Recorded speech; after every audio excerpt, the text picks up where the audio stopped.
Alléluia, Alléluia,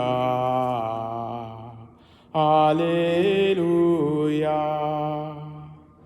Alléluia, Alléluia, Alléluia. L'homme ne vit pas seulement de pain, mais de toute parole qui sort de la bouche de Dieu. Alléluia, Alléluia, Alléluia. Le Seigneur soit avec vous. Évangile de Jésus-Christ selon saint Marc.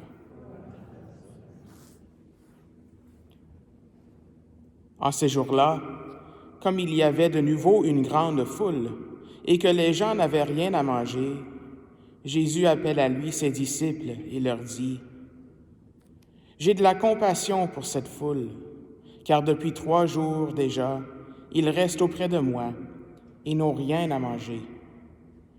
Si je les renvoie chez eux à jeun, ils vont défaillir en chemin, et certains d'entre eux sont venus de loin. » Ses disciples lui répondirent : « Où donc pourra-t-on trouver du pain pour les rassasier ici dans le désert? » Il leur demanda : « Combien de pains avez-vous? » Ils lui dirent : « 7. » Alors il ordonna à la foule de s'asseoir par terre.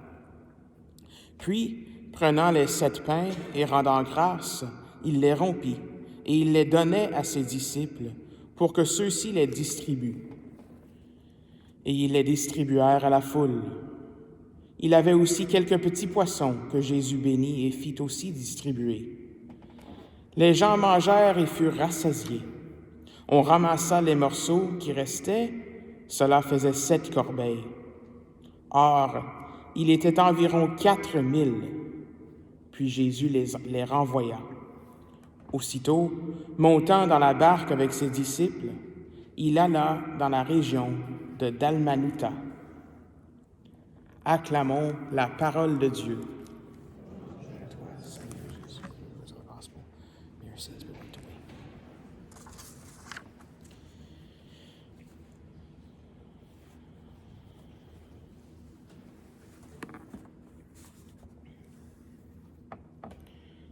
Cette première lecture que nous avons aujourd'hui, c'est un peu une lecture assez triste.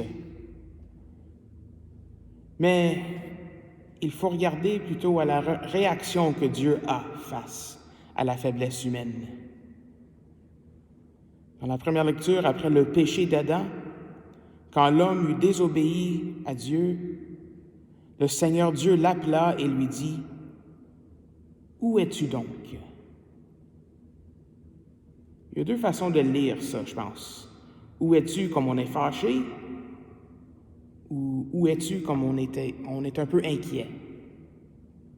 Et ça, c'est le sens qu'on doit lire, ce « où es-tu ». On voit que Dieu cherche Adam, qui est perdu. Dans l'Évangile d'aujourd'hui, face à un manque de nourriture pour la foule, Jésus dit : « J'ai de la compassion pour cette foule. Car depuis 3 jours déjà, ils restent auprès de moi et n'ont rien à manger. » Jésus a de la compassion. En d'autres mots, Dieu a de la compassion pour son peuple. Et la réaction humaine dans les 2 textes sont aussi très similaires. La peur et le doute.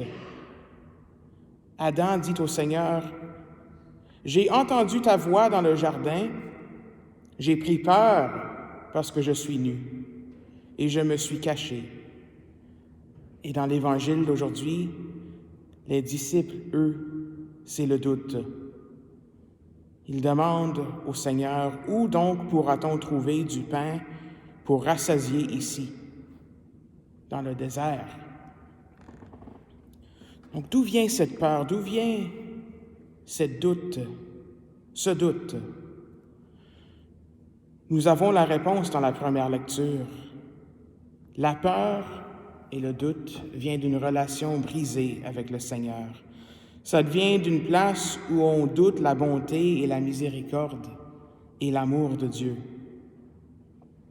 C'est ça, en fait, le péché.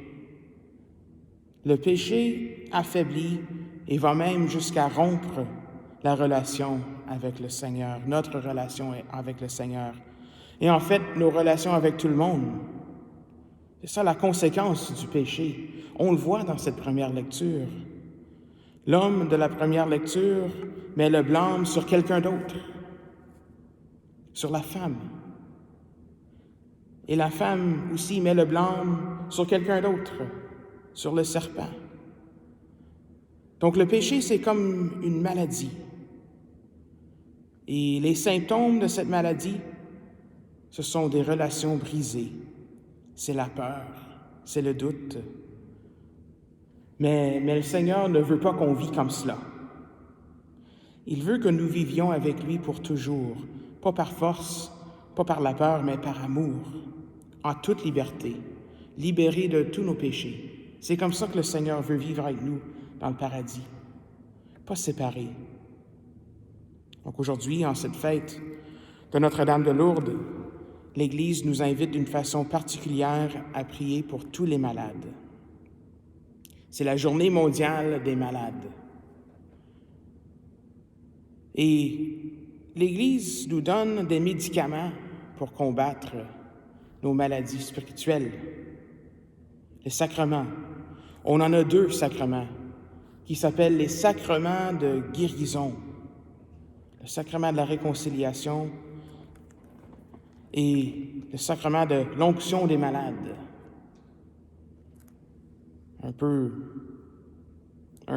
Des fois, on a peur du sacrement de la réconciliation.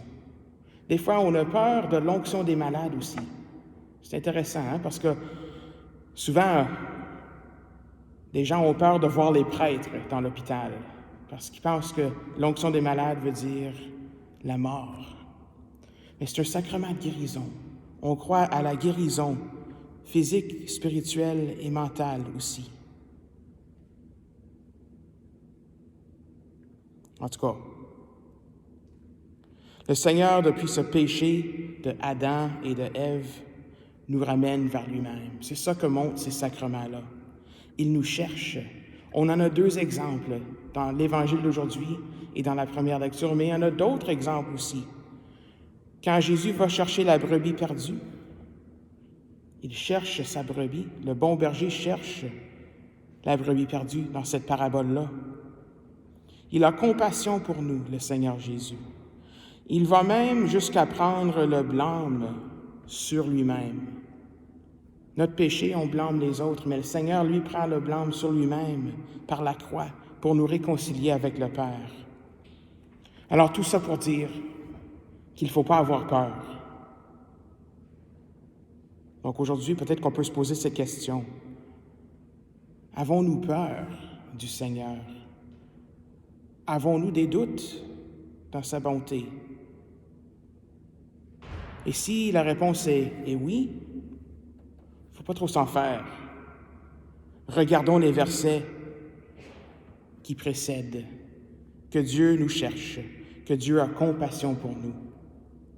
Alors aujourd'hui, demandons cette grâce de ne plus avoir peur et d'avoir confiance en sa bonté, en sa miséricorde. Confiance que le Seigneur, il travaille en nous et qu'il veut nous guérir.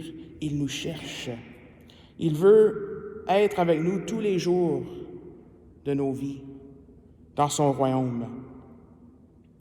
On a le signe aujourd'hui de ce royaume par ce miracle de multiplication des pains et des poissons.